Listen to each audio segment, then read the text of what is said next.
to Drumming with Doug, our second ever video lesson. And today what I want to take a look at is what we did last time, that single 8 on a hand exercise pattern that we did on one surface, and now applying it to multiple surfaces, or in this case on drum set.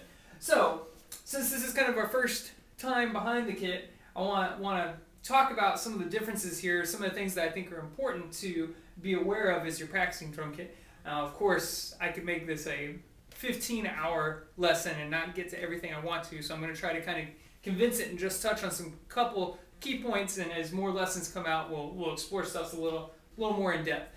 One of the most important things I feel about drum set is developing your sense of coordination or independence, because so often I find I'll have a musical idea in my head where I'm trying to create a conversation with some of the other performers, but then when I go to physically play it, I don't have the coordination always to execute the music that I'm hearing in my head. So that starts by picking a couple different patterns or ostinatos, like a rhythm that repeats over and over and over, and then practicing several variations against that ostinato or that pattern.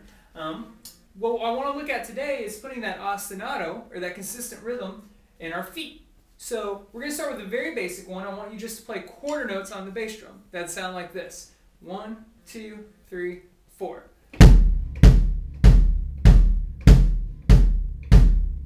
Just over and over and over. If you want to be a little more advanced with it, go ahead and put the hi-hat on 2 and 4 as well. So like,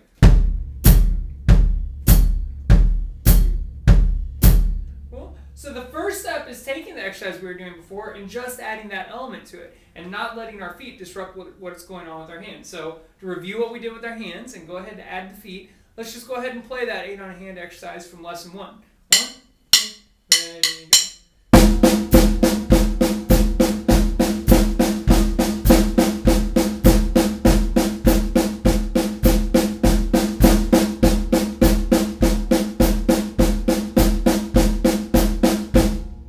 go. Practice that over and over until you feel pretty comfortable with it. Again, explore different tempos and dynamics, and start to maybe work some different foot ostinatos against it depending on what style of music you're working on. But let's go ahead and move on with it and start to apply it to the multiple surfaces. First thing I like to do when I have an exercise and I take it to drum set is branch out with where I can play that exercise and what surfaces I can play it on. I want to be able to play it on the toms and the cymbals and the hi-hat and the rims and everything. So what I want you to do is take this exercise that we worked on, and every single time you switch hands, also switch instrument. So for example, if I did it with the same foot ostinato, it would sound like this. 1, 2.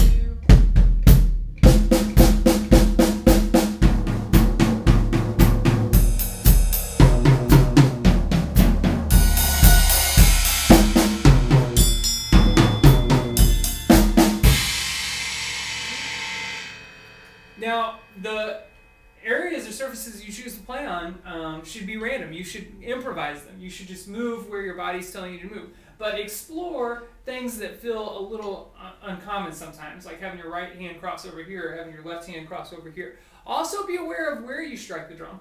If you're striking right in the center of that head, your right hand, make sure that you do the same thing with your left hand.